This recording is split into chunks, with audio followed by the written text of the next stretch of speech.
नमस्कार दोस्तों, welcome to our channel football का फंडा। This is Chirag Kohli from कालका sports. Please welcome our honourable speaker sir Parashar. नमस्कार।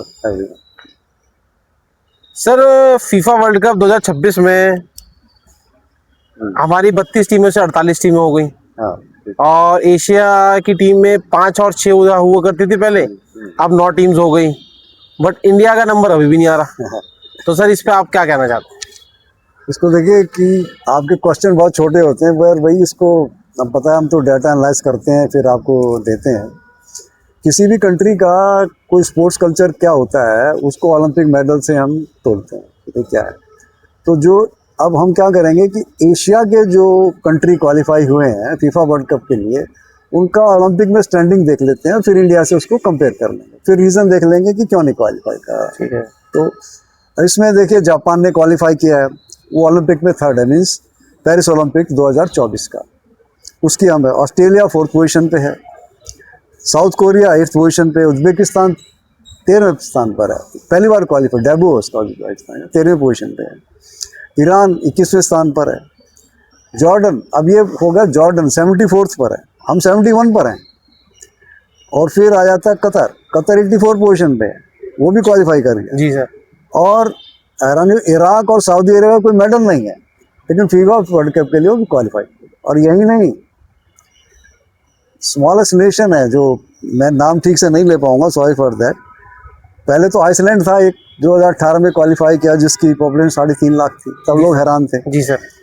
अब तो कोराकोवा जो कॉन्कैफ से आता है, सेंट्रल अमेरिका से आता है, 1.55 लाख है उसकी तो। जी। और दूसरा एक और कोपे वेरोडा है, उसकी 5.25 लाख है पॉपुलेशन, वो क्वालिफाई कर गए हैं। और इतने छोटे नेशन भी क्वालिफाई कर गए। इसका मतलब क्या है कि इन्होंने अपने जो संसाधन थे उनका ठीक से इस्तेमाल किया है। जैसे हमने देखा कि ओलंपिक में क्या होता है, 3 क्राइटेरिया वो करते हैं कि पॉपुलेशन है, जीडीपी है, और आपका एरिया है कि कंट्री कितना बड़ा है। इन तीनों पर उसका डिपेंड करता है कि कितने मेडल आएंगे, उससे रिलेशन है उसका। तो इसका मतलब है इतनी खासियत हमारे पास है, लेकिन हम क्वालिफाई नहीं कर पा रहे, जो छोटे नेशन है क्वालिफाई। इसका मतलब क्या, उन्होंने अपने संसाधनों को ठीक से इस्तेमाल किया, इसलिए वो जी सर। क्वालिफाई कर गए। ठीक है सर। तो सर, जो ये सिस्टम है, हाँ ये कैसा होना चाहिए सर?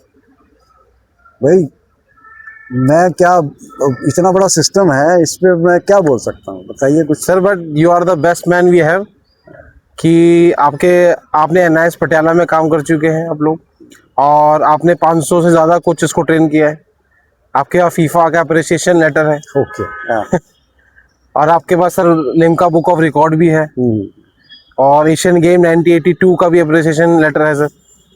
और हरियाणा को चैंपियन आपने ही बनवाया सर, बीसी रॉय ट्रॉफी में। हाँ हाँ, होता है। और आई लीग का क्लब हैंडल कर चुके हैं सर आप, और एफएफ के साथ आप काम कर चुके हैं। अंडर-17 वर्ल्ड कप की टैलेंट स्काउटिंग करी है 150 से ज़्यादा जगह। मिनिस्ट्री में सर आप काम कर चुके हैं, और 50 से ज़्यादा आपकी फुटबॉल अकेडमीज है जो आपके नाम पे चल रही है सर। मेरे नाम पर, हाँ, कहीं ना कहीं। और सर आज भी आप तक आपने ग्राउंड आना नहीं छोड़ा। तो सर, क्या क्या चीज़ें जो होती है कि व्हाट नॉट, आपसे बेस्ट सर कौन बता सकता सर हमें? चलिए, बहुत बड़ी जिम्मेवारी है ये तो। फिर चलो हम फिर एक गाने से शुरुआत करते हैं इसकी। जी सर, प्लीज। कौन सी पिक्चर का ये तो पता नहीं मेरे को, बट याद आ गया मेरे को कि दिल के गिरह खोल दो, चुप ना बैठो, कोई तो गीत गाओ। ये हमारी तुम्हारी चुप्पी है जो फुटबॉल को डरने है। जी। वो कहते हैं, मिलने दो दिल से दिल को, मिटा दो दूरियों को, डुबो दो अपने शीशों को, मिटा दो दूरियों को। तो हम लोग क्या कर रहे हैं, हमारा जब भी डिस्कशन होता है ना स्पोर्ट्स का, उसको खासकर फुटबॉल में, आपने भी अब अटेंड कर ली एसोसिएशन की मीटिंग, तो हमारा डिस्कशन डिस्प्यूट में बदल जाता है उससे कोई पॉजिटिव रिजल्ट नहीं निकलता जी। और ये इसलिए होता है कि आपने सुनी होगी blind man and the elephant की कहानी, कि भाई जो अंधे आदमी थे उनको कहा जी हाथी सबसे बड़ा जानवर है, वो कैसा होता है जी। तो उनका भाई क्या करें, उन्होंने हाथी लाए और अंधे आदमियों को पकड़ा दिया कि भाई ऐसा हाथी होता है, आप फील करके देख लो। तो जिसने पूंछ पकड़ी उसको वैसा हाथी दिखाया जिसने पैर पकड़े, उसने ऐसा दिखाया जिसने सूंड पकड़े, उसने अपना अपना दिया, जिसने कान पकड़ लिए वो अपना दिया। तो आप कहोगे कि सर इसका फिर क्या हुआ? अब मैं बताता हूँ क्या है। क्यों क्यों अपनी कोई सूट पकड़ के बैठा, कोई पूछ पकड़ के बैठा। स्पोर्ट्स है, कंपनी से कोई नहीं देगा। जैसे मिनिस्ट्री का सीधा फंडा है कि भाई मेडल कौन लाएगा ओलंपिक्स में, है ना। उन्होंने टॉप स्कीम बना दी, टारगेट ऑफ ओलंपिक पोडियम। जी सर। तो उसमें फुटबॉल के चांस दिखते ही नहीं है कि भाई कभी क्वालिफाई कर जाए, तो वैसे ही पीछे रह गया। फिर अब साई आ जाइए।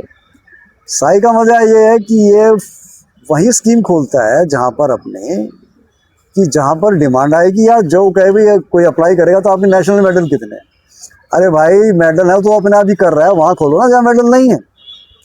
और वहाँ पर भी यही चल रहा है कि सब अपने अपनी स्कीम बना के बैठे हैं, एक दूसरे से कोऑर्डिनेशन नहीं है। आपको हैरानी होगी कि जो अच्छे रिजल्ट देने वाली स्कीम थी, एनएसटीसी हम बोलते थे उन्होंने, जिसने आपको बाइचुंग भूटिया दिया और सुनील छेत्री दिया, वो दोनों कम कर दिया या बंद ही कर दी। तो क्यों? कोई एनालिसिस नहीं, कुछ नहीं, अपना अपना उन्होंने कर दिया। अब बात करते हैं इंडियन ओलंपिक एसोसिएशन। ये तो साई की होगी मिनिस्ट्री को, इंडियन ओलंपिक एसोसिएशन कहते हैं यार मॉडल है तो है नहीं, और इसको भेजेंगे तो 20-25 आदमी भेजने पड़ेंगे, फुटबॉल को भेजेंगे तो वो भी उसको पीछे कर देता है। अब बात आ गई all India football federation AFF की।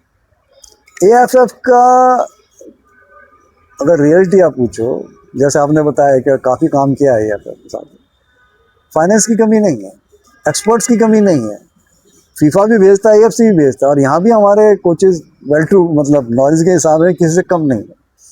लेकिन है कि हम कॉपी पेस्ट पे ज़्यादा विश्वास रखते हैं। उसको हम ये नहीं देखते कि हमारे लिए क्या है। वही ब्लाइंड मैन एलिफेंट कि हम AFF के हैं, हमारे बस हम इतना ही काम करेंगे जितना आ गया, कॉपी पेस्ट से आगे वो सोच ही नहीं पाते। दिक्कत यहाँ पर है। अब इसी तरह AFF के अलावा भी और भी कई चीज़ें हैं। जी सर। AIU है, एसोसिएशन ऑफ इंडियन यूनिवर्सिटी, ये भी इंटरनेशनल कंपटीशन कराते हैं। वर्ल्ड यूनिवर्सिटीज गेम होते हैं। SGFI है, ये भी school games federation of India है, ये भी एशियन स्कूल चैंपियनशिप है। इस तरह प्राइवेट अकेडमीज, ISL क्लब तो आप जानते ही हैं। इन सब का ध्यान सिर्फ मेडल जीतने में, हम जीत गए, इंडिया जीते ना जीते कोई फर्क नहीं पड़ता। जी सर। तो इनका भी यही है कि सिस्टम नहीं बन पा रहा है कि हम कैसे इसको कराएं, सबको कैसे जोड़ें। जी सर। तो सर सिस्टम कैसा होना चाहिए, इस पर थोड़ा सा बताइए सर। इसमें हमें कुछ सीखना पड़ेगा। जो और सक्सेसफुल सिस्टम है, वैसे तो बहुत हैं, इंडिया में ही सक्सेसफुल है वो। मैं आपको एक बात बताऊं, अमूल डेयरी प्रोडक्ट है, USA में भी सुन रहे हैं, अब जा रहा है वो। अमूल का नाम एक्चुअली में पूरा क्या है? अमूल है आनंद मिल्क यूनियन लिमिटेड, लेकिन अभी ब्रांड बन चुका है। अच्छा सर, ठीक है। हाँ, ये तुरभुवन पटेल थे, इन्होंने स्टार्ट किया था जी 1946 में, और फिर इनको कैरी आउट करा डॉक्टर वर्गीस, बहुत मशहूर हैं, मिल्कमैन बोलते हैं उनको। उनकी एक फिलॉसफी थी, चाहे every cow is my client. सोच देखो कि every client is my client. वो कहते हेलीकॉप्टर लेके उड़ जाते थे, वो यूनियन का मेंबर है नहीं है कोई फर्क नहीं पड़ता, कहता है every cow is my client. तो वो एक एटीट्यूड था। और अभी बात कर लीजिए, इंडिया में जो इतनी तेजी से काम हो रहे हैं, उसमें क्या हो रहा है? प्लानिंग कमीशन था, ये हम काफी डिस्कस कर चुके पहले। प्लानिंग कमीशन था, अब बन गया नीति आयोग। नीति आयोग का फुल फॉर्म पता है? नहीं sir. National institute of transforming India. अच्छा। ये आयोग बना दिया। इसकी खासियत ये है कि ये परमानेंट कर दिया उन्होंने। वो प्राइम मिनिस्टर को एडवाइस देता रहेगा, फीडबैक लेता रहेगा, एडवाइस देता रहेगा। और दूसरी बात कि पहले स्कीम ऊपर से बैठ के बना दी, टॉप से बॉटम में जाएगी। अब कहते हैं नहीं, बॉटम टू टॉप आएगा, बॉटम से लेंगे कि आपकी क्या डिफिकल्टी है वो बनाए। और तीसरा एक और बड़ा अच्छा काम किया उन्होंने, करा कि one size not fit to all. पहले प्लानिंग कमीशन में उसने जो कर दिया वही होगा, अब आप फ्लेक्सिबल हैं, आप कर सकते हैं। इसी तरह हमें स्पोर्ट्स में चाहिए भाई आपकी ज़रूरत क्या है, मतलब बॉटम पे क्या ज़रूरत है, उसके हिसाब से काम होना चाहिए ना।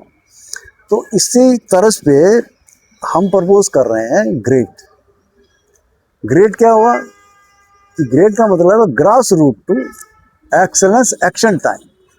तो इसमें आपकी एक नाम में ही हमें पता लग जाता है कि ये है, ऐसा एक कॉन्सेप्ट आएगा। ठीक है सर। तो सर ये काम कैसे करेगा हमारा ग्रेट? पहले तो ये है कि भाई ये करेगा क्या, हमें ग्रास रूट डाल दिया हमने से कि हमारा, अगर आप अब तक का देखें, हमारे best of the best player हैं, मैं नाम नहीं लेना चाहूँगा, उनको यूरोप में गए तो बी डिवीजन में 15 मिनट प्लेइंग टाइम मिला। अच्छा तो इसका मतलब क्या हुआ कि कहीं कोई वीकनेस तो है। जी सर। हमारे जो बेस्ट हैं उनको इतना मिलता है, तो हमें क्या करना है कि हमें ऐसे प्लेयर प्रोड्यूस करने हैं जो इंटरनेशनल पे फर्क डालें। जी इंडिया तो खेल ही जाएगी, इंडिया टीम जाएगी, जो मैंने इंडिया प्रोड्यूस कर दिए, मेरे 10 प्लेयर इंडिया खेल गए, पंजाब से इतने खेल गए, उससे उससे परफॉर्मेंस इंप्रूव नहीं होगी। ऐसे प्लेयर में जो परफॉर्मेंस जो यूरोपीय स्टैंडर्ड के बने, जी सर। वो इस तरह बन सकते हैं। इसके लिए हमें एक और बात ध्यान रखनी चाहिए, हम कर तो रहे हैं काफ़ी काम, लेकिन हम डिले हो रहे हैं। अब जैसे अगर मैं एग्जांपल दूं, एरोप्लेन और रॉकेट दोनों में क्या फ़र्क है। एरोप्लेन 10 साल 20 साल तक उड़ता रहेगा, दिल्ली अहमदाबाद दिल्ली, वो कभी बैरियर नहीं तोड़ेगा कि ग्रेविटेशनल बैरियर जिसको हम बोलते हैं, उसके ऊपर जाने के लिए उसको रॉकेट की स्पीड लेनी पड़ेगी। जी रॉकेट की स्पीड होती है 11.2 किलोमीटर पर सेकेंड। जी सर। अगर उससे उड़ेगा तो बैरियर तोड़ेगा। तो इसके लिए हमें, अगर इसी तरह हमारी जो फुटबॉल की परफॉर्मेंस है, इसको स्केल एंड स्पीड दोनों डालने पड़ेंगे। जी स्केल भी बड़ा और स्पीड, टाइम बाउंड काम उसमें होगा, जी तब हम उसके लिए हम बना सकते हैं कि यस, हम फीफा के लिए क्वालिफाई कर सकते हैं। ठीक है सर। जी तो एक जी एक स्केल की बात हम कर रहे हैं, एक अनुमान के अनुसार हमारे पास 28 से 29 करोड़ अंडर 12 बच्चे हैं। अच्छा सर। जी और इसमें भी हम अगर करें तो आप कहोगे जी बच्चे होने से क्या फैसिलिटीज़ क्या हैं, और आप कहोगे कि बहुत डिस्कशन होता है जी स्पोर्ट्स में हम क्या करें, तो स्टेट सब्जेक्ट है। जी सर, जैसे सर मेरा सवाल भी आ रहा है सर, यही कि आपने सारी चीज़ें बता दी सर। हाँ अब तो इसको हम इम्प्लीमेंट कैसे करेंगे? हाँ, अच्छा हाँ, तो उसमें हम आ रहे हैं कि भाई बार बार आप बड़ी बड़ी मिनिस्ट्री में जाओगे जी क्या स्टेट सब्जेक्ट है ये, मैं आपको इसमें डालूं, हमारी सेंट्रल स्कीम बहुत हैं, जैसे केंद्रीय विद्यालय संगठन, जी तो 12,000 से ज़्यादा स्कूल हैं। जी इसी तरह JNU है जो ये रेजिडेंशियल है, इस तरह कस्तूरबा बाल विद्यालय है, वो भी रेजिडेंशियल है, और ये हर डिस्ट्रिक्ट में है। जी कोई ऐसा डिस्ट्रिक्ट नहीं है जहाँ ये नहीं है, रेजिडेंशियल है। इनके पास सब स्पोर्ट्स फैसिलिटी, सबकी स्पोर्ट्स फैसिलिटीज है वहाँ पर, उनके पास पैसा भी है, उनके पास जगह भी है। एक और मजे की बात सुनिए कि हमारे पास department of ministry of youth affairs and sports है, तो 2 department, youth affairs and sports. Sports को तो हम सब जानते हैं, यूथ अफेयर्स की बात सुनिए। यूथ अफेयर्स में भारत एंड स्काउट्स के 56 लाख वॉलेंटियर्स हैं, 56 लाख से ज़्यादा, पुराना डाटा है मेरे पास। NSS स्कीम ये मिनिस्ट्री के अंदर ही है, 40,000 से ज़्यादा। NY के यूथ हैं, इसमें तो मैंने काम भी किया है, बहुत अच्छी स्कीम है, 3 लाख से ज़्यादा क्लब्स हैं। और NCC के तो 15 लाख है, इसमें भी मैंने पार्टिसिपेट किया हुआ है कि यहाँ भी फुटबॉल टूर्नामेंट स्पोर्ट्स का ही होता है, फुटबॉल भी होती है उसमें। जी तो अगर हम ये स्केल सेंटर का भी अगर हम जोड़ लें तो कितना करोड़ों में हो जाता है। और स्टेट तो रहेगी, बहुत सारी स्टेट्स आ ही जाएंगी सेंटर के, जब अच्छा रहेगा तो इतना बड़ा स्केल है हमारा जो इम्प्लीमेंट हो सकता है सीधा सीधा। हाँ, उसको स्पीड देनी पड़ेगी, या फिर स्केल तो है ऑलरेडी एग्जिस्टिंग, स्पीड देनी पड़ेगी। और इसमें एक और मुझे बात, 2022 में ये एक MOU हो चुका है, फीफा, एजुकेशन मिनिस्ट्री और AFF तीनों ने साइन करें। आज 26 हो गई, उसका इम्पैक्ट वही बात है ना, कॉपी पेस्ट, पैसा आ जाता है, सामान आ जाता है, लेकिन यूटिलाइजेशन कैसे होगा वो बड़ी भारी समस्या है। क्योंकि फिर मैं कहूँगा सब अपने पूछ कान पकड़ के बैठे में, एक दूसरे से कोऑर्डिनेशन नहीं। सर, आपने वो स्कीम बताई, वो स्कीम का नाम क्या है सर? कौन सा? जो आपने बताया स्कूल और फीफा और इनका। हाँ, फुटबॉल फॉर स्कूल। अच्छा सर, ये स्कीम है फुटबॉल फॉर स्कूल, और इसमें तीनों सिग्नेचर है, एजुकेशन जी और मिनिस्ट्री, फीफा भी और AFF भी।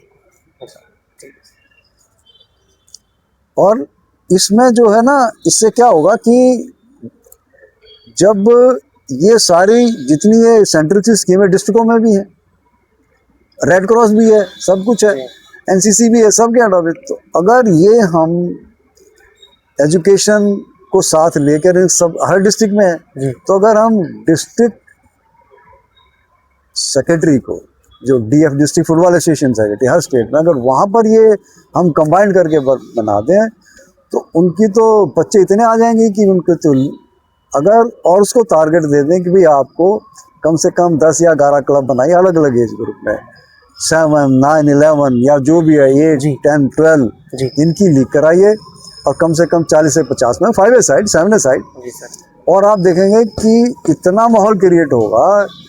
50-60 मैच खेल के फिर अगले एज ग्रुप में जाएंगे, आपको 4-5 साल में ही आपकी जो 14-17 की इंडिया टीम बनेगी उसमें आप देख लेंगे कि कितना रिजल्ट आ रहा है। कंपटीशन होगा, पब्लिक भी जुड़ेगी, पेरेंट्स भी जुड़ेंगे, आपके लोकल कोचेस को भी अपने आप कोचिंग करने लग जाएंगे, जी सर। और आपके पास डाटा भी आ जाएगा, भाई डिस्ट्रिक्ट एसोसिएशन है उसको डाटा आपको दे देगा, तो ये पूरा एक तार जुड़ जाएगा आपको ऑल इंडिया फुटबॉल। लेकिन वही है कि ब्लाइंड मैन एलिफेंट से बाहर निकलना पड़ेगा, जी सर। और इसीलिए इसको कहा गया है इंडिया को कि भारत एक अमीर देश है, रहने वाले गरीब। देयर इज, और एक और है, there is lot of dustbin are lying but lot of garbage lying on the road. Dustbin है लेकिन डस्टबिन में क्या सड़क पे वो, इसमें एक और काम करना पड़ेगा। मैंने बताया ना कि जैसे हमने फीफा अंडर 17 के लिए टैलेंट स्काउटिंग किया 151 प्लेसेस में, जैसे आपने बताया हमने करा। जी। मैंने देखा इतना हैवी करंट है कि पूछो मत, फुटबॉल का बहुत शौक है हर जगह। लेकिन ये एक्रेडिटेशन का, एकेडमी से एक्रेडिटेशन करा भाई, वो यूरोप है, वहाँ पर ऑर्गेनाइज्ड वे में बहुत कुछ काम होता है।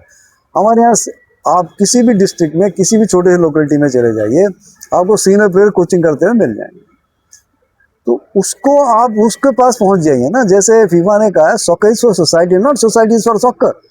एएफएफ को वहां जाना पड़ेगा, उसको बताना पड़ेगा ठीक है आप इतना काम करिए, आप हमें डाटा दे दीजिए। जहाँ भी 30-40 बच्चे हैं वहाँ जाइए, उसको एजुकेट करिए, आपके साथ जुड़ा महसूस करेगा, आपके पास डाटा आ जाए। जी। टैलेंट स्काउटिंग और क्या होती है? टैलेंट स्काउटिंग वो नहीं होती है कि भाई आपने ढंडोरा पीट दिया कि 25 तारीख को टैलेंट स्काउटिंग हो, तो जिसको मालूम हो आएगा।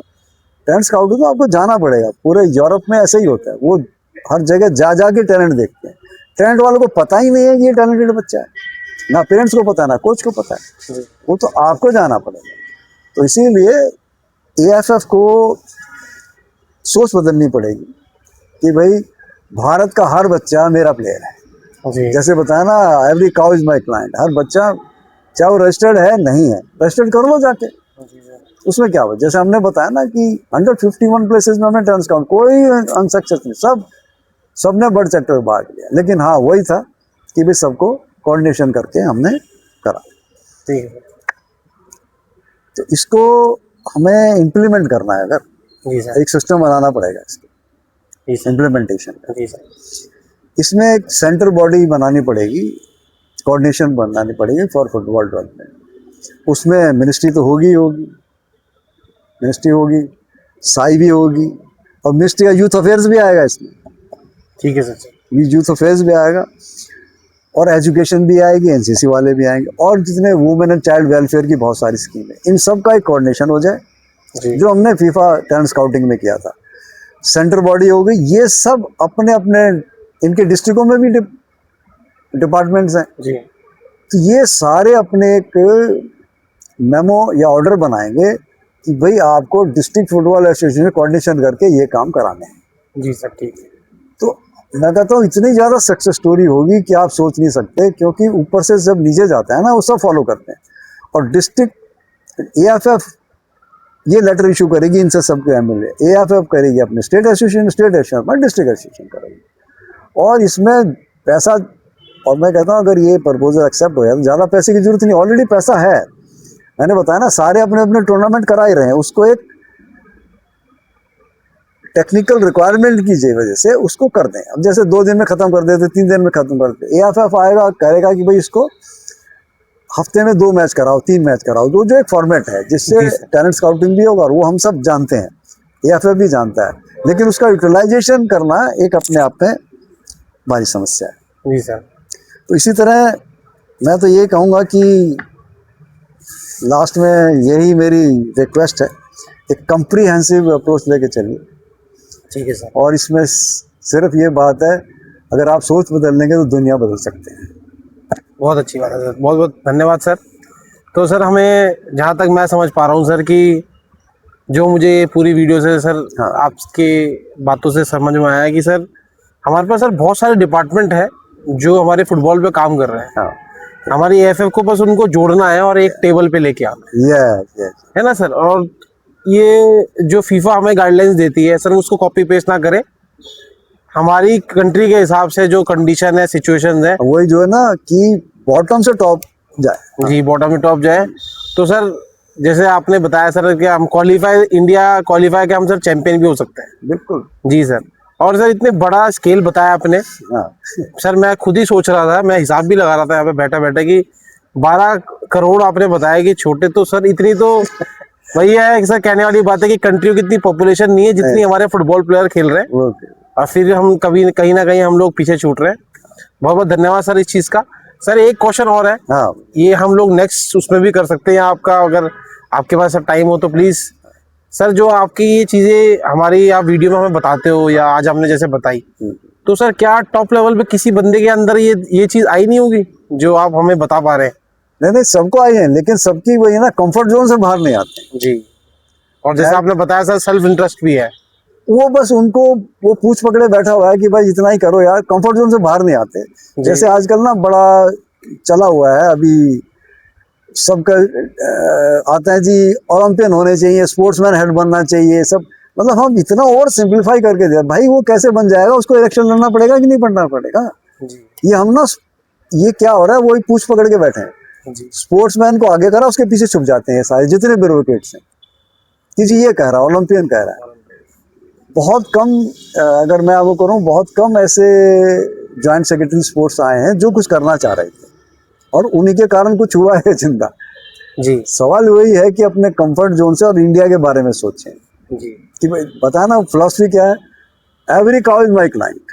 जी अगर ये सोच ले कि भाई जो 5 साल से बड़ा बच्चा है वो मेरा प्लेयर है, उसको मेरे को मैक्सिमम से मैक्सिमम मेरे पास आने चाहिए, और उसी तरह उसकी बना दे। फिर मैं बता दूं, आपने जितने कहा कि भगवान ने मेरे को मौका दिया है, मैं AFC के फीफा से, मैंने को बाकी एपिसोड्स में बताया, 1 to 1 मैंने बात करी, उन्होंने एक ही बात कही है कि सर हमारी गाइडलाइंस हैं, it is your country, you have to run the show. Okay sir. जी जी आपका कंट्री है, हम गाइडलाइंस प्रोवाइड करते हैं, ये नहीं कि वो कॉपी पेस्ट आप करो। जी अब इन्होंने वो क्यों, उसके पीछे दिमाग लगाना पड़ेगा, एग्रीडेशन है, ये होना चाहिए, होनी चाहिए लंबे। अच्छा, फिर वो क्या करते हैं एग्रीडेशन में, 25-30 साल का एक भेजते हैं, एक वकील साथ में भेज देते हैं, वो इतने सारे ऑब्जेक्शन लगा जाता है, वो कहते हैं मारो गोली से। अब 25-30 साल का बच्चा और वो 60-70 साल का कोच खड़ा है, उसको कहता तेरे को कुछ नहीं आता। ये मैं अपनी आंखों से, ये इनका एटीट्यूड है, क्यों? वही पूछ पकड़ रखी है उन्होंने, और इंडिया फुटबॉल फेडरेशन में बैठा, मैं तो बहुत बड़ा आदमी बैठा रहा भाई, तो यही हाल होगा। तो एक कंप्रिहेंसिव अप्रोच चले, सोच बदले तो दुनिया बदल जाएगी। जी सर, बहुत बहुत धन्यवाद सर अपना समय देने के लिए, और काफ़ी चीज़ें हमें क्लियर हो गई। हमारे दर्शक हैं और हमारे जो भी है उनको मैं आशा करता हूँ कि उनके तक ये बात पहुँचे, और इवन AFF और फीफा तक हमारी ये वीडियो और ये हमारी ये मुहिम उनको चले, जो हम लोग आप सर्च कर रहे हैं, आपका जो विजन है। बहुत बहुत धन्यवाद हमारे दर्शकों के लिए भी और आपके लिए भी sir. Thank you so much.